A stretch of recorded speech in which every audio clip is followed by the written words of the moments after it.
how to turn on or turn off Gboard Clipboard show recently copied text and images in suggestion bar on the Samsung Galaxy S25 series.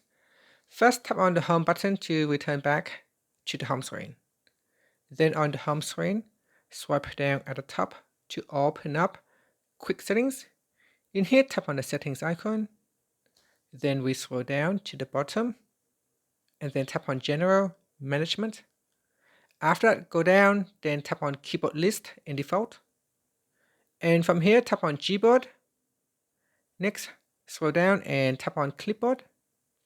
At the top here, tap on Show Recently Copied Text and Images in Suggestions bar. So tap on that to turn it off or switch it on. And if we tap on the home button to go back to the home screen, if I have copied an image, then it will show in a bar here so that I can easily paste it into the text field while using the Google Keyboard. And that's it. Thank you for watching this video. Please like and subscribe to my channel for more videos.